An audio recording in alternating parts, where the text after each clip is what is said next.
Leatherette. Join the car crash set. This May Day celebration in Moscow gives the Russians the opportunity to crow loud and long over the West. The face of a people whose leaders would wipe out democracy.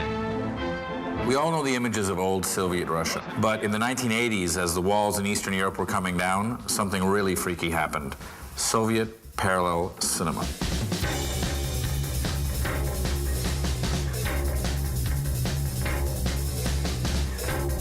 Когда уже нет Советского Союза давно, официальное советское кино осталось.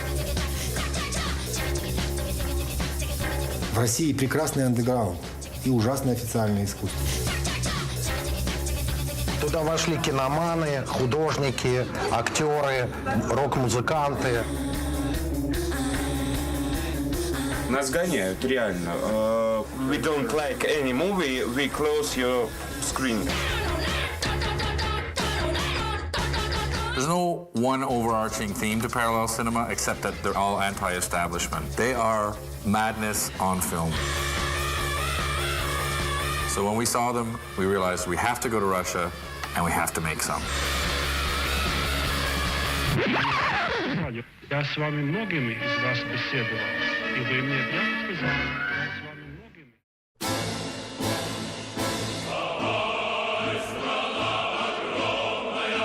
So right after the Russian Revolution in the 1920s, there was a big creative explosion of experimental cinema in the new Soviet Union. Vertov, Eisenstein, all the big boys were making their films. Lenin believed that film was the most important of artistic expression because most of the people were illiterate. But then Stalin took over, and then you have 60 years of socialist realism. Workers going off to work, farmers going off to farm, soldiers going off to soldier, et cetera, until the 1980s when the Soviet regime started to crumble and Gorbachev brought about perestroika and glasnost, which means restructuring and reforming. And for a tiny little window, there was a time when you think, oh, maybe I could make something, and the KGB won't put me in jail for the rest of my life. So this new experimental cinema started for the first time since the 20s, and it was called parallel cinema.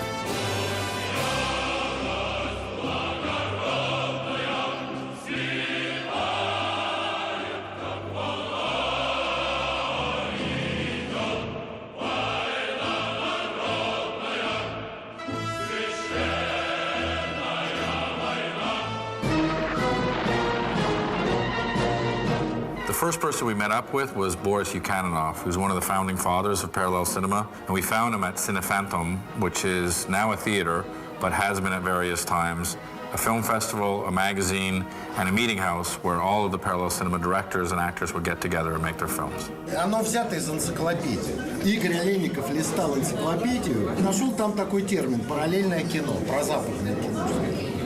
Он понравился. Тогда стали называть параллельное кино. А сейчас он уже оброс своим содержанием.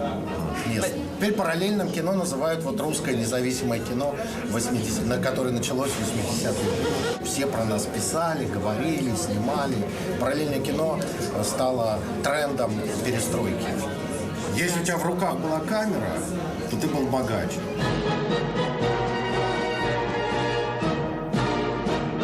Next, we headed over to see another founding father of parallel cinema, Gleb Olenikov. Gleb and his brother Igor made tons of films in the 80s and 90s. They're actually probably the most famous and prolific.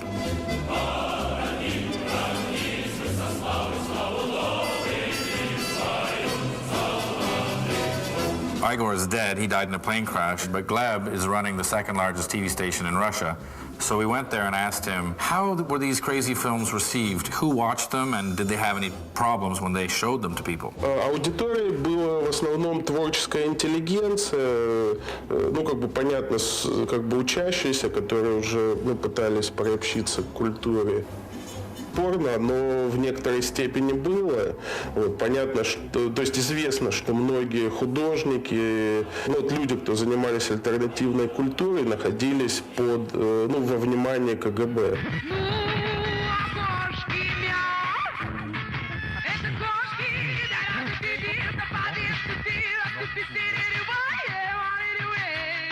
The parallel cinema movement and the fine arts movement happened at the same time in Russia in the 80s.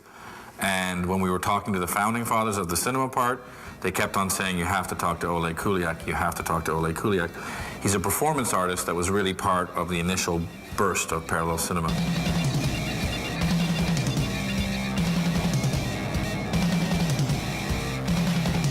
Famously, he was a dog for a year where he would go all around Europe and Russia naked on a chain attacking people. In fact, he got arrested. He got arrested in Germany, in Sweden, in France, in Russia. And now he's the Messiah. He's the Messiah of a new religion, the religion of nothing. So we went to go see him, and let me tell you, his bio and his reputation do not live up to meeting the man in person.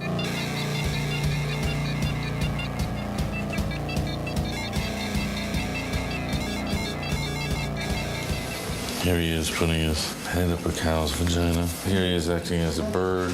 Here he is with some pigs. Horse biting his nipple. Here he is with a buddy. В этом смысле человечество нуждается в новой религии. Только сейчас начнется настоящее религиозное творчество. And is he the Messiah for the new religion? Да, конечно. Это религия без богов, религия другого человека. Я такой шут, клоун катастрофы. Вот такого человека, который ничего не знает, который ничего не понимает, который ничего ответить не может. Вот такого человека, да, вот такой я, мессия. В этом мое месседж. Я ничего не понимаю. Это мое единственное сообщение. So the Messiah spent the afternoon explaining his religion to me, and he showed me all kinds of images and all kinds of supporting materials, and I didn't really get it. And I left at the end of the afternoon really in dire need of a drink.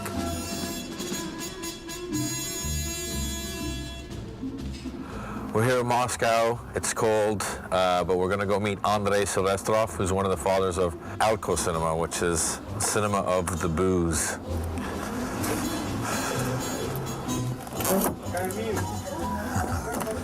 Hello. Hello. How are you?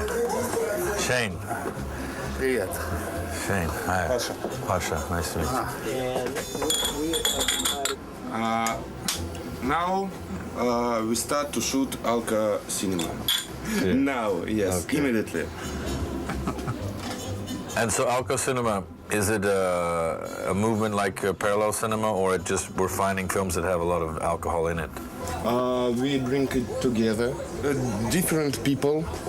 Some of them meet at first time, and they drink and talk about everything, about politics, about culture, about everything. Я думаю, что Alka Cinema – это концептуальный проект. Это проект, который существует на стыке искусства, интертеймента и алкоголя. И социоарта. So, can we make a film with you guys, a parallel cinema film? Окей. Завтра. Завтра в 11. Массовка нужна? You must drink tomorrow. Okay, I have to go to bed now. Good evening. Good evening. So we were drunk and we were excited because the next day we were going to make some movies.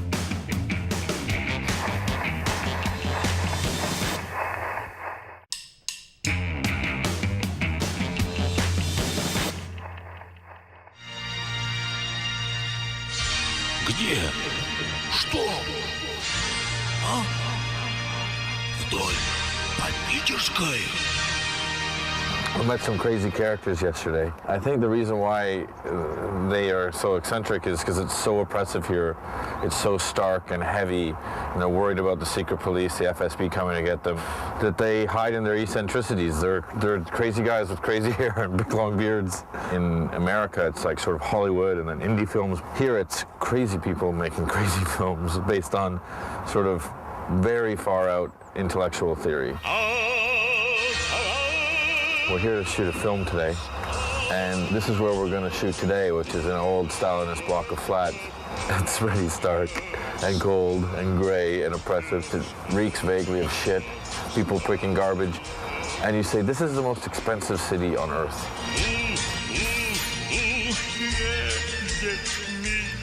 Ситуация такая. Журналист попадает на акцию протеста. Протеста против мирового финансового кризиса. Люди решили пить, пока финансовый кризис не кончится. Но проникается идеями протестующих и присоединяется к борьбе. I wanted to understand exactly how Alco Cinema was a subset of parallel cinema, but they sort of just grabbed me and threw me in the room. What am I interviewing them about? We were just, okay, here we go. Really smells bad in there. Holy shit. Yeah. Hello. Hi, I'm a leader. Okay, you're the leader. How are you? Hi. Nice to meet you. Nice to meet you. Hey, nice to meet you. Oh, thank you very much. Well, nice to meet you. We came here to shoot an Alco Cinema film. They brought all the characters, set up the set. They had a director, they had a producer, everybody. No cameras. It's kind of amazing. Кризис не пройдет! Кризис не пройдет! Кризис не пройдет! Кризис не пройдет! What are you doing? What are you protesting? We here drink for the crisis. Stop the crisis. Stop the crisis. Stop the crisis. Stop the crisis. Stop the crisis. We are against the crisis and we don't want it anymore. Stop the crisis. Stop the crisis. Stop the crisis. You have to drink vodka, then pickle, vodka, then pickle, vodka, then fish. Which, by the way, made the room reek because there's only pickled fish, some sort of meat, smoked cheese, pickled garlic, that with lots of booze, cigarettes, and the BO of 8 stinky men. It was like a wall. And that's what Alco Cinema seems to be, an excuse to get wasted.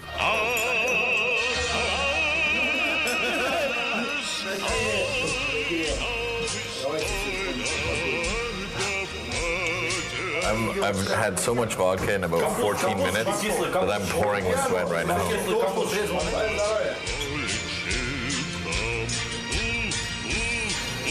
Only real enemy. Capitalist. Capitalist are the enemy. Death to the capitalist. Which is, what's amazing about it is, it's not about communism or capitalism or socialism or anything else, because they don't know what it's about. They don't know what a global crisis is. Russia was closed for so long that this is all new to them. It's like, what the fuck is going on? We don't know what's going on, but we're against it. So we're going to protest it because protesting leads to social change. I guess so. Not where we're from. Я хотел сказать пару слов о том, что-то о природе алкокино.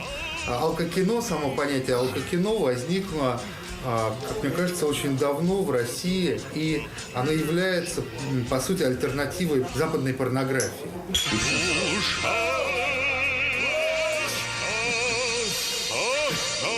So the more and more people we met, the more difficult we were finding, sort of pegging down parallel cinema and what it was. We knew there's a lot of booze involved, there's a lot of crazy characters, but everyone said, oh, you have to go see Yevgeny Ufit. He's still making films, and he was the founding father of the St. Petersburg division of parallel cinema. So we went to St. Petersburg to check out what he was doing. Oh, spasibo.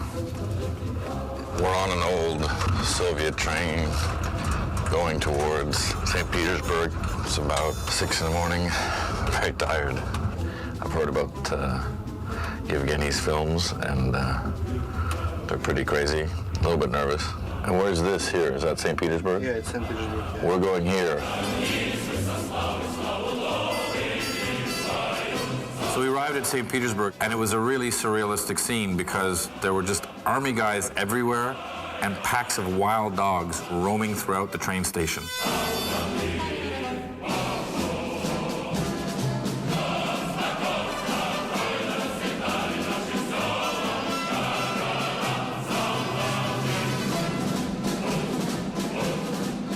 We're here in St. Petersburg after the long trip from Moscow. Yevgeny's got an exhibition here at the Russian Museum of Ethnography, and we're going to go meet him and check out some of his artwork, and then hopefully make a film with him, which means I have to lie down with thousands of naked bodies and maybe have sex with them. Inside, it's an old palace of Peter the Great's, is this massive floor-to-ceiling, beautiful pink marble room, priceless room. Hello, hello, hello. Hello. Hello. Yevgeny Ufit. Yes. Hello. Pleasure to meet you. Nice to meet you. When we asked Yevgeny about his paintings, he explained that they were inspired by a true event in Russian history, where the military experimented with making super soldiers by breeding men with apes. And if you think that sounds fucked up, wait until you see his films.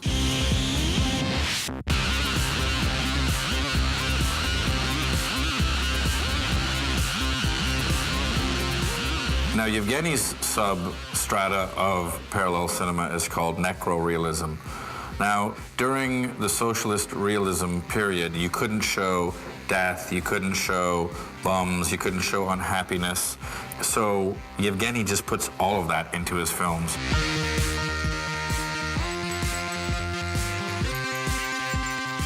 Were you ever worried that you would get in trouble from the state when you were making your films? Нет, были несколько раз инциденты, когда мы снимали на улице какие-то эпизоды странные, даже пленку конфисковали один раз, отправили ее в комитет госбезопасности на проверку, что просто идиоты, маразматики.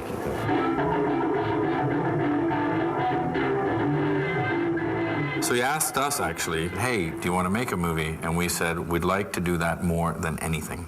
After this, we will go to a documentary film studio where I prepared scene and we will shoot. Perfect. Okay, thank you. Where Yevgeny took us next was one of the most amazing things I've ever seen. It's the old headquarters of the Soviet Documentary Filmmaking Union. Looks like it's straight out of the 30s.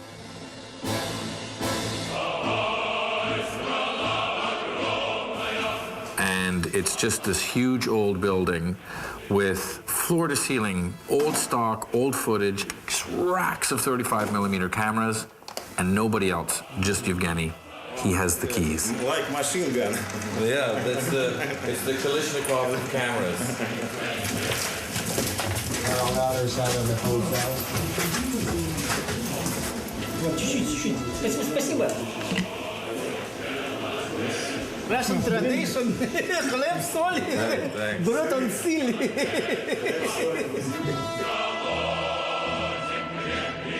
Spice is fucked for sitting here. Да, всем надо брать. Нет, а ведь мастер вот так. The best of the best.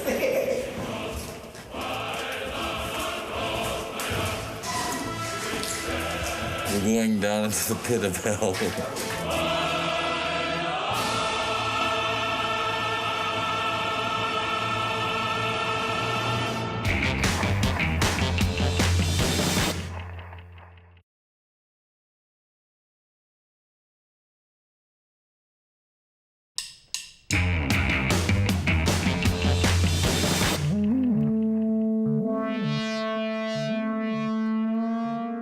So we're in St. Petersburg with Yevgeny Ufit at the old Soviet documentary filmmaking house in the basement, surrounded by 40 years of filth, and we were there to make a film.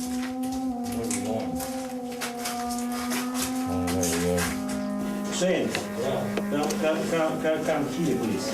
It's really dark. Get the hell out. Sit, please. Sit down. Your mouth open.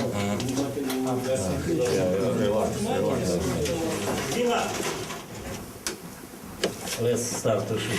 Yes.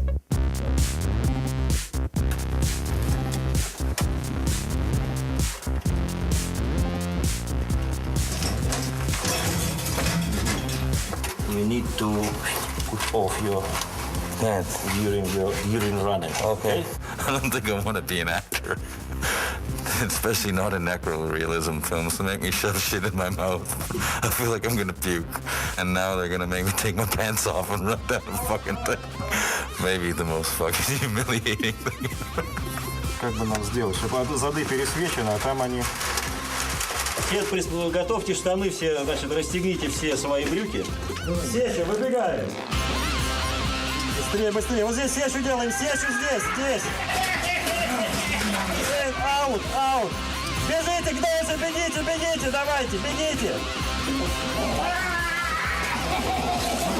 Бегом, убегаем.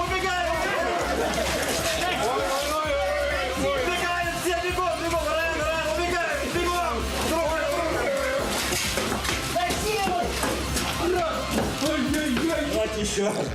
Я бы еще раз 10 бы это сделал. Да, вот это. It's a wrap. Рэп, вот. Ну, конец? Конец? Закончили? Да. Я. I see ball sacks. Все, спасибо. That's the weirdest thing I've ever done in my life. What's amazing about St. Petersburg is you come here and they're filming in 35 with old Soviet cameras. And they have hand generators. They're saying, let's be surrealist like the 1920s. I was acting with a guy there who's been 30 years in Soviet cinema, who was eating dirt before he went out to pull his pants down from a ground that hasn't been swept since 1936. And then you walk into this room, which is a forgotten room, and you look around and go, this is maybe the most beautiful soundstage of all time. And it's totally forgotten. It's fucking the last bastion of real filmmaking. And I'm drunk. Cheers again. Na zdrowie. Na zdrowie.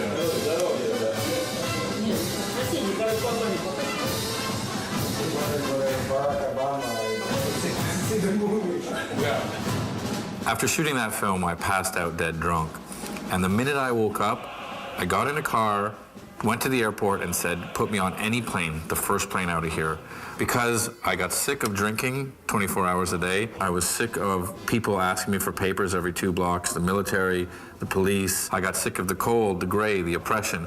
But when I got the film from Yevgeny and watched it, I got a little glimpse into Russia and what parallel cinema is.